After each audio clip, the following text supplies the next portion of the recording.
Kembali lagi bersama channel kita semua. Jika Anda suka, jangan lupa komen, like dan subscribe, serta bila Anda berkenan, aktifin subtitlenya supaya ada tulisan teksnya. Kita langsung ke ceritanya. Perintah Kaisar Naga. Bab 5851-5855. Istana Dunia Bawah Utara. Bentuk akhir teknik pedang pembunuh naga, kekacauan kembali menjadi ketiadaan. Dev menggenggam pedang dengan kedua tangan, menebas ke atas menembus langit. Tidak ada suara. Tidak ada cahaya. Hanya sebuah retakan hitam tipis yang tampaknya meliputi segalanya, mampu menelan seluruh dunia, menyebar dari ujung pedang pembunuh naga, bertemu dengan pedang raksasa kristal es sepanjang 100 kaki. Saat retakan hitam itu bersentuhan dengan pedang raksasa kristal es, waktu seolah berhenti. Ruang seolah membeku. Detik berikutnya. Krak, krek krak, boom. Pedang raksasa kristal es sepanjang 100 kaki itu, mulai dari ujungnya, hancur sedikit demi sedikit. Pecahan-pecahannya tidak berhamburan, tetapi diam-diam ditelan dan dimusnahkan oleh retakan hitam, kembali menjadi ketiadaan. Kecepatan hancurnya sungguh luar biasa, menyebar hingga ke gagang pedang dalam sekejap mata. Mata Jenderal Yakob Han dipenuhi rasa takut dan kebingungan yang luar biasa. Dia tidak mengerti mengapa serangan pamungkasnya, yang dilepaskan dengan membakar garis keturunannya, begitu rentan. Tidak.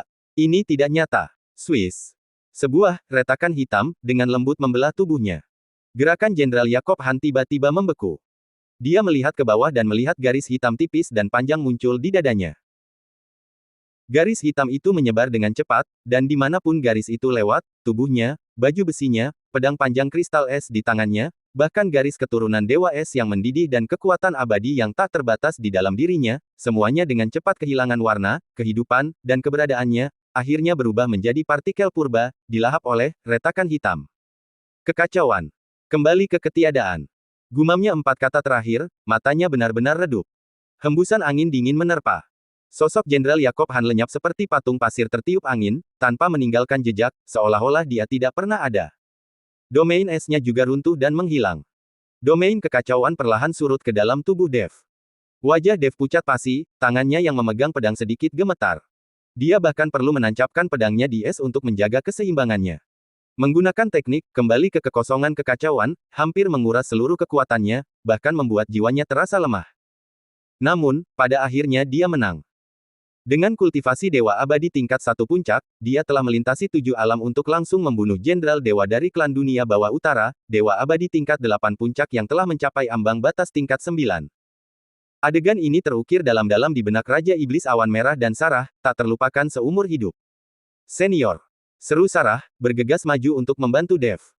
Raja Iblis Awan Merah juga tiba, matanya dipenuhi rasa syukur dan terkejut. Ia tahu bahwa Dev telah jatuh ke dalam bahaya seperti itu untuk membantunya. Tidak masalah, aku hanya sedikit kelelahan. Dev melambaikan tangannya, mengeluarkan segenggam pil pemulihan dan memasukkannya ke dalam mulutnya. Ia duduk bersila untuk bermeditasi. Aku perlu bermeditasi selama 1 jam. Kalian berdua lindungi aku. Oke. Raja Iblis Awan Merah dan Sarah segera mengapitnya, sangat waspada.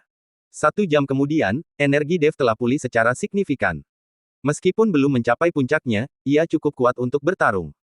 Ia berdiri dan melihat lebih jauh ke dataran es, di mana 3 puncak es menjulang tinggi, tersusun dalam bentuk segitiga, sudah terlihat di kejauhan. Kolam dingin jiwa darah ada di sana. Dan Istana Dunia Bawah Utara seharusnya tidak jauh juga. Ketiganya melanjutkan perjalanan, langkah mereka mantap. Setelah serangkaian pertempuran berdarah, terutama duel epik dengan Jenderal Dewa Yakob Han, aura Dev benar-benar berbeda. Itu adalah kepercayaan diri yang tajam dan penuh keyakinan yang lahir dari pertempuran yang tak terhitung jumlahnya, keberanian yang mampu membunuh dewa manapun yang menghalangi jalan mereka. Angin dingin dataran es abadi tampak berubah arah karena mereka. Pencegahan klan Dunia Bawah Utara tidak berhenti dengan jatuhnya Jenderal Penjara Es. Sebaliknya, itu semakin intensif dengan kegilaan dan keputusasaan. Namun, di hadapan Dev, yang telah memulihkan sebagian besar kekuatannya, pencegahan ini seperti belalang sembah yang mencoba menghentikan kereta perang, mudah dihancurkan. Akhirnya, saat matahari terbenam mewarnai dataran es dengan warna yang menyayat hati, mereka tiba di cekungan yang dikelilingi oleh 3 puncak es berbentuk segitiga. Mereka melihat kolam dingin jiwa darah berwarna merah gelap, dan di sampingnya, teratai darah jiwa es berusia 1000 tahun, tunasnya belum mekar. Mereka juga melihat formasi pelindung terlarang, cahayanya berkilauan, menyelimuti seluruh cekungan. Dan di balik formasi itu, di bagian terdalam dataran es, berdiri istana yang megah dan luar biasa, memancarkan keagungan dan niat membunuh yang tak terbatas, Istana Dunia Bawah Utara. Tantangan sebenarnya baru saja dimulai. Tatapan Dev telah melampaui kolam dingin dan susunan itu, tertuju pada bagian terdalam istana kristal es itu. Di sana, bukan hanya terletak metode untuk menembus formasi terlarang, tetapi mungkin juga rahasia lain dari ras dewa. Dev terlalu sedikit mengetahui tentang para dewa. Istana Dunia Bawah Utara. Dev bergumam pada dirinya sendiri, pedang penebas naga mengeluarkan dengungan kecil di sarungnya, seolah menanggapi semangat bertarung tuannya. Aku telah tiba. Ketika Dev dan yang lainnya akhirnya tiba di lembah yang dikelilingi oleh 3 puncak es yang menjulang tinggi, malam telah tiba di dataran es abadi. Tidak ada bintang yang bersinar di langit, hanya aurora borealis, seperti sungai-sungai berwarna-warni yang mengalir, menari tanpa suara di cakrawala yang gelap, menerangi seluruh dataran es dengan cahaya yang aneh dan surrealis. Di tengah lembah, kolam dingin jiwa darah, yang diameternya tidak lebih dari 10 zang, berkilauan dengan cahaya merah gelap yang menyeramkan di bawah aurora. Airnya tenang dan diam, namun memancarkan aura dingin dan bau darah yang membuat merinding.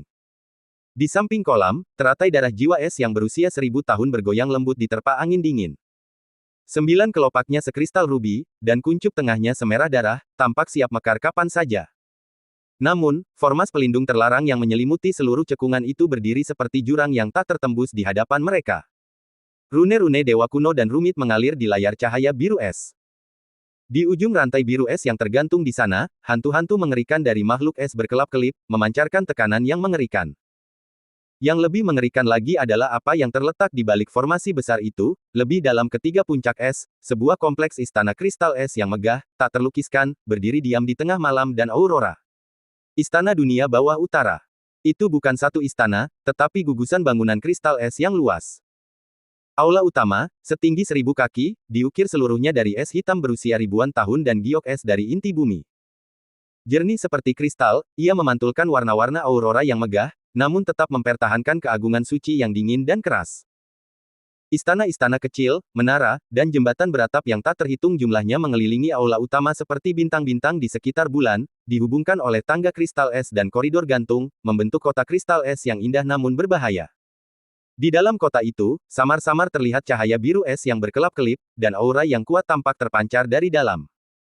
Seluruh kompleks istana memancarkan aura kuno, angkuh, dan tak terjamah, seperti dewa es dan salju yang tertidur.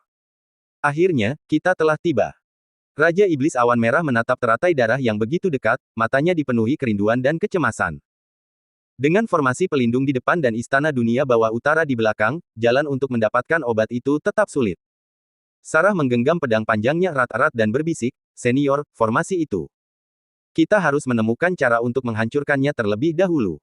Pandangan Dev menyapu melewati kolam es dan susunan itu, mendarat di istana dunia bawah utara yang jauh. Dan solusinya pasti ada di dalam istana. Ketiganya berhenti sejenak untuk mengatur napas sebelum menuju istana dunia bawah utara. Semakin dekat mereka, semakin mereka merasakan kemegahan dan kehadiran yang mencekam dari kota kristal es itu. Istana itu tidak dikelilingi oleh tembok kota, melainkan oleh cincin pagar kristal es, setinggi ratusan kaki dan setajam pisau. Pagar-pagar ini diukir dengan rune dewa pertahanan, memancarkan aura dingin dan menjijikkan. Satu-satunya pintu masuk adalah gapura kristal es setinggi 50 kaki. Di kedua sisi gapura berdiri patung pahatan es setinggi 10 kaki, masing-masing memegang tombak es, menatap ke depan. Meskipun tak bernyawa, mereka memberi kesan siap untuk hidup kapan saja. Ketika Dev dan yang lainnya masih 100 kaki dari gapura, dua sosok perlahan muncul dari dalam. Yang satu tinggi, yang lain pendek. Yang satu kuat, yang lain kurus, namun keduanya memancarkan aura yang sangat menakutkan. Pria di sebelah kiri tingginya 9 kaki, bahunya lebar dan kekar, dengan wajah kasar yang terpahat seperti batu, janggut lebat, dan sepasang mata besar yang tajam. Ia bertelanjang dada, memperlihatkan tubuh berotot berwarna perunggu yang penuh bekas luka. Ia hanya mengenakan rok perang biru es dan membawa kapak kristal es besar seukuran pintu. Hanya berdiri di sana, ia memancarkan aura berat seperti gunung. Auranya telah mencapai puncak peringkat ke-8 alam dewa abadi, seperti Jenderal Dewa Ketiga, Yakob Han. Pria di sebelah kanan tinggi dan ramping, dengan wajah yang menyeramkan. Ia tampak berusia sekitar 30 tahun, kulitnya sepucat kertas, bibirnya yang tipis terkatup rapat, dan matanya yang panjang dan sipit sedingin ular berbisa. Ia mengenakan jubah biru es yang megah dengan lengan lebar, tangannya dimasukkan ke dalamnya. Ia tampak rapuh, tetapi hawa dingin yang terpancar darinya lebih terkonsentrasi dan mematikan daripada hawa dingin raksasa itu. Auranya juga berada di puncak peringkat ke-8 alam dewa abadi, tetapi aura bahaya yang dipancarkannya jauh lebih besar. Jenderal Dewa Pertama Istana Dunia Bawah Utara, pemecah gunung, kata raksasa itu, suaranya menggema seperti lonceng, menyebabkan kristal es di sekitarnya bergetar. Neraka dalam, Jenderal Dewa Kedua Istana Dunia Bawah Utara. Suara pria jahat itu melengking, seperti jarum es yang menembus kaca. Keduanya berdiri berdampingan, menghalangi pintu masuk ke gapura. Di belakang mereka, puluhan prajurit dewa elit samar-samar terlihat berdiri siap di dalam gapura. Untuk bisa sampai di sini, bahkan jatuh ke penjara dingin, kau memang memiliki beberapa keterampilan. Mata ramping neraka dalam menyapu Dev dan para pengikutnya, berhenti sejenak pada Dev sebelum menunjukkan sedikit kejutan. Alam Dewa Abadi tingkat pertama. Menarik, sepertinya kau menyimpan banyak rahasia. Pemecah gunung dengan tidak sabar mengayunkan kapak raksasanya, mengirimkan hembusan angin dingin, cukup omong kosongnya. Menerobos masuk ke area terlarang Istana Dunia Bawah Utara dan membunuh anggota klan dewa, kau pantas mati. Nak, sebutkan namamu. Kapakku tidak membunuh hantu tanpa nama. Dev menarik napas dalam-dalam, melangkah maju, dan menangkupkan tangannya, berkata, saya Dev Chen. Saya datang tanpa niat jahat, hanya untuk mengambil teratai darah jiwa es 1000 tahun dari kolam dingin jiwa darah untuk menyelamatkan seseorang. Benda itu sangat berguna bagi saya. Saya bersedia menawarkan harta karun yang setara sebagai pertukaran. Mohon dua jenderal dewa, bantu saya. Bantu kamu. Pemecah gunung tertawa seolah-olah dia mendengar lelucon terlucu di dunia, tawanya memecahkan es. Nak, apakah kau sudah gila? Kolam dingin jiwa darah adalah kolam suci Istana Dunia Bawah Utara saya. Setiap helai rumput dan setiap pohon di dalamnya milik ras dewa. Kau telah membunuh begitu banyak dari kami, dan kau mengharapkan kami untuk membantumu. Neraka dalam dengan dingin menyela, serahkan pedang yang kau miliki, beserta teknik kultivasi dan seni rahasia yang kau praktikkan, lalu lumpuhkan kultivasimu sendiri. Mungkin dengan begitu kau bisa terhindar dari mayatmu hancur. Adapun dua orang di belakangmu, pria itu akan diambil jiwanya dan dimurnikan, wanita itu akan digunakan sebagai pelayan. Itulah konsekuensi dari melanggar batas ras dewa. Kesombongan dan kebencian dalam kata-katanya tak tersembunyi. Wajah Dev menjadi gelap. Dia tahu negosiasi tidak mungkin, tetapi pihak lain terdiri dari dua dewa abadi tingkat 8 puncak, jauh lebih kuat daripada musuh manapun yang pernah dia temui sebelumnya. Meskipun percaya diri, dia tidak sombong. Karena itu sudah terjadi, maka tidak ada lagi yang perlu dikatakan. Dev perlahan menghunus pedang penebas naganya. Hari ini, aku akan merebut teratai darah. Siapapun yang menghalangi jalanku, mati. Sombong. Pemecah gunung meraung, menyerang lebih dulu. Ia melangkah, permukaan es hancur dengan raungan yang memekakkan telinga. Tubuhnya yang besar bergerak dengan kecepatan kilat, langsung menempuh jarak 50 zang, sekitar 33 meter. Kapak es raksasanya, yang membawa kekuatan untuk membelah gunung dan membelah bumi, menebas ke arah Dev. Serangan kapak ini, yang tampak sederhana dan brutal, mengandung hukum kekuatan yang mengerikan. Sebelum mata kapak tiba, tekanan yang sangat besar telah menciptakan kawah besar di es di bawah kaki Dev, udara di sekitarnya terkompresi dan meledak. Senior, hati-hati. Seru Sarah. Dev tidak berani menerima pukulan itu secara langsung. Ia terhuyung, menggunakan langkah naga melayang, dengan susah payah menghindar ke samping. Boom! Kapak raksasa itu menghantam es, dan retakan tak berdasar sepanjang 100 zang, sekitar 33 meter, langsung menyebar. Gelombang kejut yang dahsyat memaksa Dev mundur beberapa langkah, darahnya mendidih. Kau menghindar dengan cepat. Pemecah gunung menyeringai, mengayunkan kapak raksasanya, menciptakan bayangan kapak biru es yang menghalangi semua jalan keluar Dev.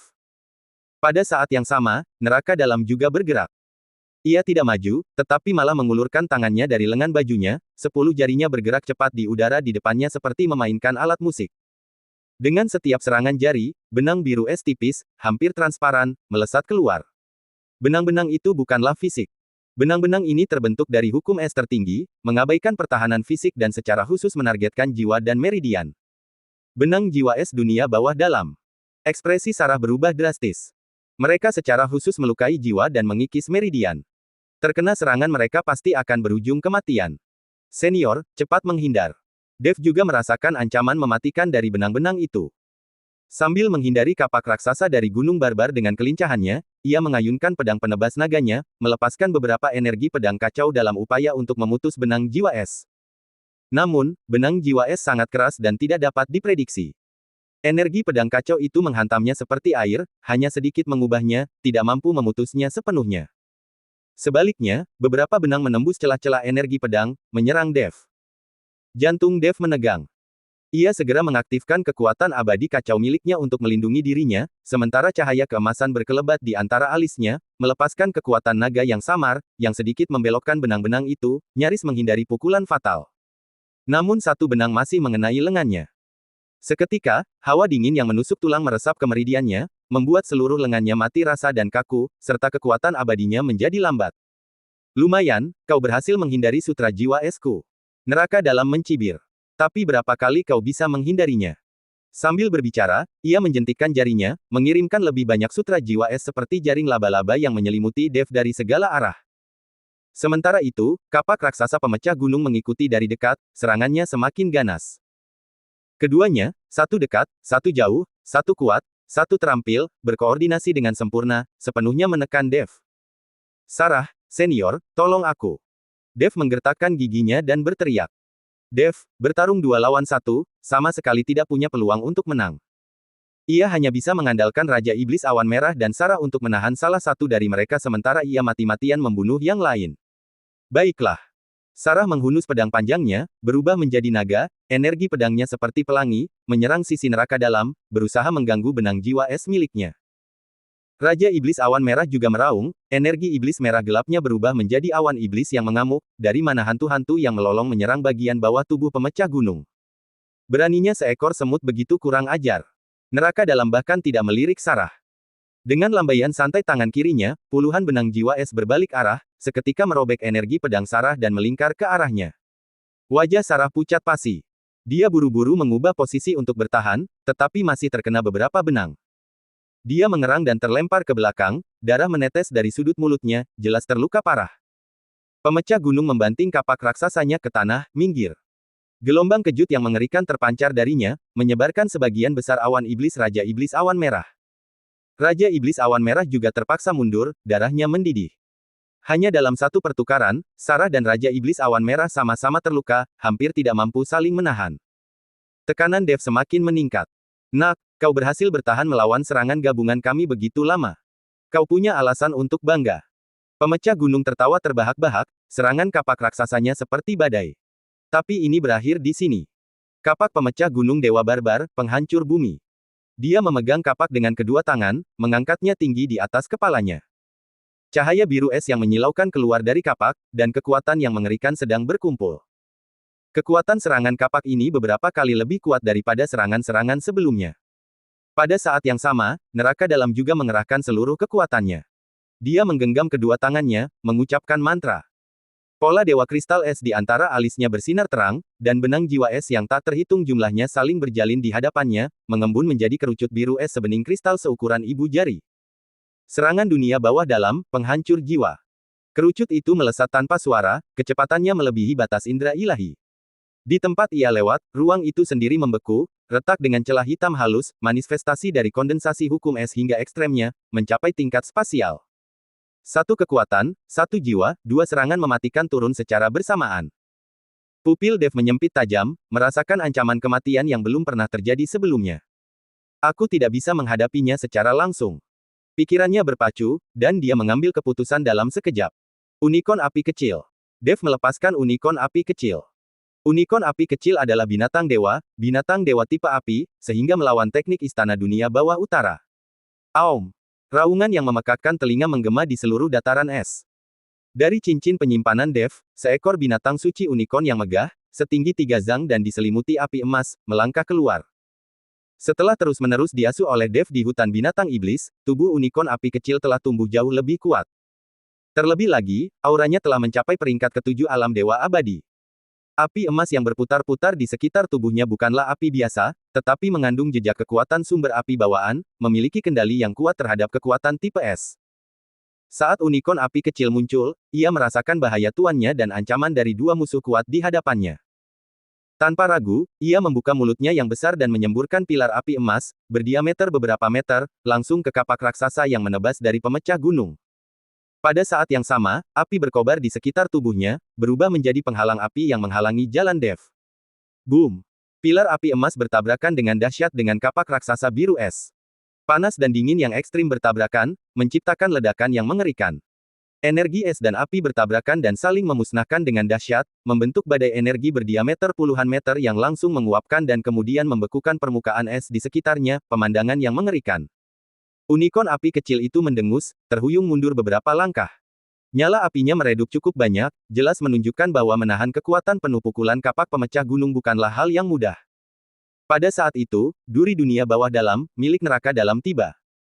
Prisma biru es itu mengabaikan penghalang api unikorn api kecil, menembusnya seperti ilusi, langsung menuju dahi Dev. Aum! Unikorn api kecil itu meraung putus asa, mencoba menghalangi dengan tubuhnya, tetapi prisma itu terlalu cepat. Sudah terlambat. Pada saat kritis ini, kilatan tekad muncul di mata Dev. Ia meninggalkan semua pertahanan, menggenggam pedangnya dengan kedua tangan, dan pikirannya dengan cepat mengingat teknik pedang kuno yang luas, yang diresapi dengan makna sejati menghancurkan semua batasan, yang telah diajarkan 10.000 pedang bintang kepadanya di lorong kehampaan. Ia belum sepenuhnya menguasai teknik pedang itu, tetapi pada saat kritis hidup dan mati ini, hanya pertaruhan putus asa yang tersisa. Kekuatan abadi Dev yang kacau melonjak liar di sepanjang jalur khusus teknik pedang itu, melepaskan niat pedang yang sama sekali berbeda dan sangat tajam dari tubuhnya. Tebas, kekosongan. Dev meraung, pedang penebas naga menebas dengan lintasan yang tak terduga. Tidak ada energi pedang, tidak ada cahaya. Hanya keinginan untuk memutus, niat untuk menembus. Serangan pedang ini tidak memutus materi, tidak memutus energi, tetapi hubungan. Dentang. Suara lembut. Duri dunia bawah dalam yang mematikan, hanya 3 inci dari alis Dev, tiba-tiba membeku. Saat berikutnya, hubungan tak terlihat antara duri itu dan neraka bawah, yang dibentuk oleh hukum es, diputus oleh pedang Dev. Duri dunia bawah dalam, yang kini tak terkendali, langsung hancur berkeping-keping, berubah menjadi energi spiritual tipe es purba, lalu lenyap di udara. Apa? Ekspresi neraka dalam berubah drastis untuk pertama kalinya, matanya dipenuhi rasa tak percaya. Kau! Bagaimana kau bisa memutuskan hubunganku dengan hukum alam? Teknik pedang macam apa itu? Pemecah gunung juga terkejut. Dia belum pernah melihat metode serangan yang begitu aneh. Setelah melepaskan serangan pedang ini, wajah Dev pucat pasi, dia terengah-engah, dan seluruh tubuhnya gemetar. Mengaktifkan teknik pedang yang belum sepenuhnya dikuasainya, dan memutuskan hubungan dengan hukum alam yang dibentuk oleh Dewa Abadi tingkat 8, telah memberikan beban yang sangat besar padanya, hampir menguras kekuatan terakhirnya, dan menyebabkan rasa sakit yang menyayat hati di jiwanya. Unikorn api kecil itu dengan cemas menggesekkan tubuhnya ke Dev, merintih. Sarah berusaha berdiri, terhuyung-huyung ke sisi Dev, dan menopang tubuhnya yang goyah, air mata mengalir di wajahnya, senior. Mata Raja Iblis Awan Merah juga memerah. Dia berdiri di depan Dev, energi iblisnya melonjak, siap bertarung sampai mati. Di saat-saat terakhirmu. Neraka dalam dengan cepat pulih dari keterkejutannya, niat membunuhnya semakin kuat. Tidak peduli jenis ilmu pedang apa yang kau miliki, kau akan mati hari ini. Ilmu pedang seperti itu tidak boleh jatuh ke tangan orang asing. Pemecah gunung juga menyeringai jahat, nak, trik apa lagi yang kau punya? Tunjukkan. Kakek ingin melihat berapa lama lagi kau bisa bertahan. Keduanya mendekat lagi, niat membunuh mereka terasa nyata. Dev memandang musuh-musuhnya yang terus mengejarnya, lalu Sarah yang terluka parah di sampingnya, Raja Iblis Awan Merah yang mati-matian melindunginya, dan unikorn api kecil yang merintih cemas, dan rasa tak berdaya muncul di dalam dirinya. Mungkinkah dia benar-benar akan mati di sini? Dia belum mendapatkan obat penyelamat nyawa untuk peri roh bulan, senior 10.000 pedang bintang masih terjebak di lorong kehampaan, dan dia belum menepati janjinya. Dia tidak rela. Aku akan melawanmu sampai mati. Kilatan amarah muncul di mata Dev saat dia bersiap untuk membakar energi sumbernya untuk pertaruhan terakhir yang putus asa. Namun, pada saat ini, berhenti. Suara wanita yang jernih, halus, dan gaib tiba-tiba bergema dari kedalaman istana dunia bawah utara. Suara itu tidak keras, tetapi terdengar jelas di telinga semua orang, membawa otoritas yang tak terbantahkan. Pemecah gunung dan neraka dalam membeku, wajah mereka secara bersamaan menunjukkan keheranan, kebingungan, dan bahkan sedikit rasa takut. Dev juga terkejut, melihat ke arah suara itu. Di sana, di puncak aula utama tertinggi, setinggi 1000 kaki, jauh di dalam istana dunia bawah utara, berdiri sesosok putih. Wanita itu mengenakan gaun putih panjang yang mengalir, ujungnya berkibar, tampak halus dan seperti dari dunia lain di tengah aurora dan langit malam. Ia tampak berusia sekitar 27 atau 28 tahun, dengan kecantikan yang luar biasa, kulit seputih salju, dan fitur wajah yang sangat indah, namun diselimuti lapisan dingin dan kesedihan yang tak tertembus. Auranya sulit dipahami dan tidak pasti, seolah menyatu dengan es dan salju di sekitarnya, namun memancarkan perasaan yang tak terduga. Ia berdiri melayang di udara, turun selangkah demi selangkah dari atap istana, seolah menapaki tangga yang tak terlihat. Dengan setiap langkah, teratai kristal es mekar di bawah kakinya, menopang kakinya yang seperti giok. Hanya dalam beberapa tarikan napas, ia tiba di gapura, mendarat di antara Dev dan kedua jenderal dewa. Tuan Istana. Pemecah gunung dan neraka dalam membungkuk serentak, nada mereka hormat namun diwarnai keraguan, mengapa Anda keluar dari pengasingan? Penjahat kecil seperti ini dapat ditangani oleh bawahan Anda. Tuan Istana. Jantung Dev berdebar kencang. Wanita di hadapannya ini, dengan kecantikan yang anggun dan memesona, adalah Tuan Istana dari Istana Dunia Bawah Utara. Wanita itu mengabaikan kedua jenderal dewa tersebut, dan malah memfokuskan pandangannya pada Dev, atau lebih tepatnya, pada pedang penenas naga di tangannya, dan niat pedang unik yang terpancar darinya. Tatapannya awalnya dingin, tetapi begitu bertemu dengan niat pedang itu, tatapannya bergetar hebat. Ledakan emosi yang bergejolak tiba-tiba muncul di mata itu, yang sebelumnya seperti es berusia ribuan tahun. Keterkejutan, ketidakpercayaan, kerinduan, rasa sakit, harapan, jalinan emosi yang kompleks berputar-putar di dalamnya. Kau. Suaranya bergetar hampir tak terdengar saat ia menatap Dev dengan saksama, teknik pedang yang baru saja kau peragakan. Dari mana asalnya? Dev terkejut, tidak menyangka akan mendapat pertanyaan ini. Ia memaksa dirinya untuk tetap tenang meskipun dalam keadaan lemah dan menjawab, teknik pedang ini diajarkan kepadaku oleh seorang senior. Senior? Siapa nama senior itu? Di mana dia? Suara Tuan Istana semakin mendesak, dan ia bahkan melangkah maju. Dev ragu sejenak, tetapi mengingat bahwa ia adalah Tuan Istana dari Istana Dunia Bawah Utara dan mungkin mengetahui sesuatu, ia menjawab dengan jujur, senior itu menyebut dirinya 10.000 pedang bintang, dan terjebak di lorong hampa khusus. Aku masuk secara kebetulan dan menerima teknik pedangnya darinya. Dev tidak menyebutkan Istana Naga Langit, juga tidak menyebutkan bahwa 10.000 pedang bintang adalah seorang Master Aula dari Istana Naga Langit. Bintang. 10.000 pedang bintang. 10.000 pedang bintang. Kepala istana menggumamkan nama itu berulang kali, tubuhnya yang rapuh sedikit bergoyang, air mata menggenang di matanya. Namun air mata itu langsung membeku karena dingin yang ekstrim, berubah menjadi kristal es yang mengalir di pipinya. Ia menarik napas dalam-dalam, mencoba menenangkan emosinya yang bergejolak, tetapi suaranya masih bergetar, dia masih hidup. Dia benar-benar masih hidup. Ya, senior 10.000 pedang bintang masih hidup, tetapi dia terjebak dan tidak dapat melarikan diri, Dev menegaskan. Mustahil. Neraka dalam tiba-tiba menyela, nadanya dipenuhi dengan keheranan dan keraguan. 10.000 pedang bintang telah melanggar larangan ras dewa, dan ia melirik kepala istana, tidak berani melanjutkan. Dia seharusnya sudah ditindas secara pribadi oleh patriark sejak lama, jiwa dan rohnya dimusnahkan. Bagaimana mungkin dia masih hidup? Nak, jangan bicara omong kosong dan menipu kepala istana. Aku tidak berbohong. Dev membalas tatapannya dengan tenang.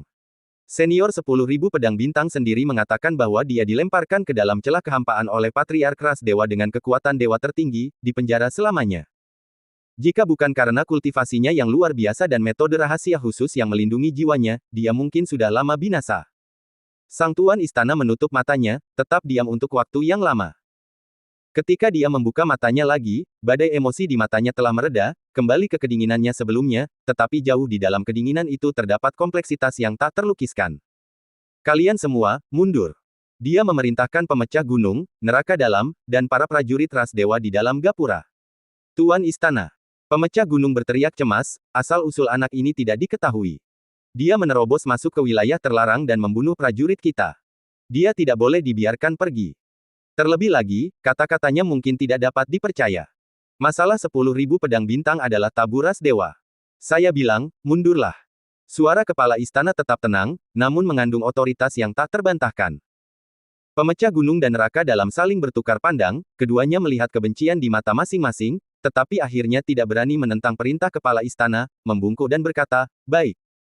Keduanya memimpin para prajurit di dalam gapura pergi dengan cepat, menghilang ke kedalaman istana. Hanya Dev dan dua temannya yang tersisa, bersama dengan kepala istana dunia bawah utara yang misterius. Tatapan kepala istana kembali tertuju pada Dev, kali ini bukan dengan pengamatan, tetapi dengan penilaian yang kompleks. Dia perlahan berkata, namamu Dev Chen. Ya.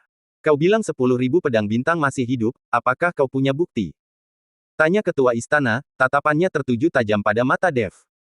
Dev merenung sejenak, lalu berkata dengan suara berat, ketika senior 10.000 pedang bintang mewariskan ilmu pedangnya kepadaku, ia meninggalkan secercah niat pedang bawaannya, dan memerintahkanku untuk menunjukkannya kepada siapapun yang dapat dipercaya sebagai bukti. Saat berbicara, ia dengan kuat menyalurkan secercah kekuatan abadi yang kacau ke dalam pedang penebas naga, sekaligus mengingat aura dao unik yang telah diberikan 10.000 pedang bintang saat mengajarkan ilmu pedang. Pedang penebas naga sedikit bergetar, dan secercah niat pedang perak yang sangat samar namun murni, yang mengandung kekuatan untuk menembus semua hukum dan berkeliaran bebas di langit dan bumi, perlahan muncul dari bilahnya. Secercah niat pedang ini sangat samar, hampir lenyap kapan saja, tetapi cita rasa yang terkandung di dalamnya sangat unik. Saat melihat secercah niat pedang perak itu, tubuh mungil tuan istana itu gemetar hebat, ia terhuyung mundur setengah langkah, wajahnya langsung pucat pasi. Ia mengulurkan tangan gemetarannya, ingin menyentuh secercah niat pedang itu, tetapi berhenti tepat sebelum menyentuhnya, seolah takut itu hanya mimpi yang rapuh. Benar. Itu benar-benar dia, benar-benar niat pedangnya. Ia bergumam pelan, suaranya tercekat oleh emosi, ribuan tahun, kukira kau sudah, dulu sekali. Dua aliran air mata akhirnya mengalir tak terkendali di pipinya, tetapi sebelum jatuh, air mata itu membeku menjadi butiran es yang berkilauan. Dev menyarungkan niat pedangnya dan menunggu dengan tenang. Ia dapat merasakan bahwa kemungkinan ada hubungan yang sangat dalam antara tuan istana ini dan 10.000 pedang bintang. Setelah beberapa lama, master istana itu tenang. Ia menyeka air mata dingin dari wajahnya, kembali tenang, tetapi tatapannya ke arah Dev telah melunak secara signifikan. Ini bukan tempat untuk bicara. Ikuti aku, katanya, sambil berbalik dan berjalan menuju istana dunia bawah utara. Dev melirik Sarah dan Raja Iblis Awan Merah di sampingnya, lalu ke kolam darah jiwa dingin di kejauhan, dan ragu-ragu, Tuan Istana, teman saya sangat membutuhkan teratai darah jiwa es 1000 tahun dari kolam darah jiwa dingin untuk menyelamatkan nyawanya, saya ingin bertanya. Tuan Istana terdiam sejenak, lalu berkata tanpa menoleh, kita akan bicara tentang teratai darah itu nanti. Ikuti aku dulu, ada sesuatu yang ingin kutanyakan padamu, dan beberapa hal yang perlu kukatakan padamu. Nada suaranya tidak memberi ruang untuk bantahan. Dev terdiam sejenak, lalu mengangguk kepada Sarah dan Raja Iblis Awan Merah, mari kita ikuti. Ketiganya mengikuti Tuan Istana ke Istana Dunia Bawah Utara yang misterius dan megah. Melewati gerbang tinggi, pemandangan yang sama sekali berbeda terbentang di dalamnya. Di sepanjang jalan kristal es yang lebar berdiri berbagai patung es yang indah dan lampu kristal es, memancarkan cahaya lembut. Kompleks istana itu rumit dan saling terhubung, dengan koridor dan jembatan, serta air terjun es yang berundak, indah seperti negeri dongeng dalam mimpi, namun sunyi mencekam. Sepanjang jalan, mereka sesekali bertemu dengan prajurit dewa yang berpatroli.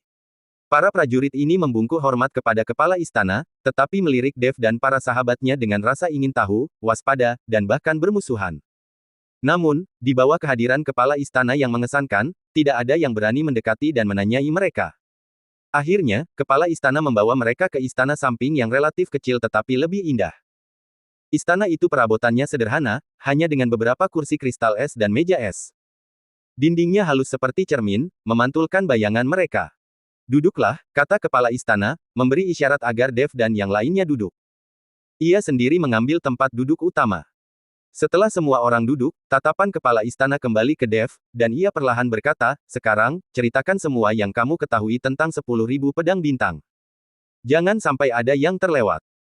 Dev mengangguk dan menceritakan secara detail bagaimana ia secara keliru memasuki lorong hampa, bertemu 10.000 pedang bintang, dan menerima warisan serta instruksinya, hanya menghilangkan bagian tentang istana naga langit. Sang tuan istana mendengarkan dengan tenang, wajahnya tanpa ekspresi, tetapi tangannya yang terkepal erat dan bulu matanya yang sedikit gemetar menunjukkan gejolak batinnya. Ketika ia mendengar bahwa 10.000 pedang bintang telah menanggung siksaan selama ribuan tahun di lorong hampa, menderita penderitaan celah spasial siang dan malam, namun masih berpegang pada harapan dan mengingat orang-orang terkasihnya yang telah meninggal, ia akhirnya tak kuasa menutup matanya, menarik napas dalam-dalam beberapa kali untuk hampir tidak mampu menekan emosinya yang meluap. Apakah dia mengatakan suatu hal tentangku? Sang tuan istana membuka matanya, secercah harapan terpancar di dalamnya. Dev berpikir sejenak, lalu menggelengkan kepalanya, berkata, senior 10.000 pedang bintang tidak menyebutkan nama tertentu, hanya mengatakan. Jika ada kesempatan, bantulah dia menemukan mantan anggota ras dewa, beritahu mereka bahwa dia masih hidup, jangan balas dendam, hiduplah dengan baik. Dev mengarang cerita. Dia sudah lama curiga bahwa kepala istana dan 10.000 pedang bintang bukanlah pasangan biasa.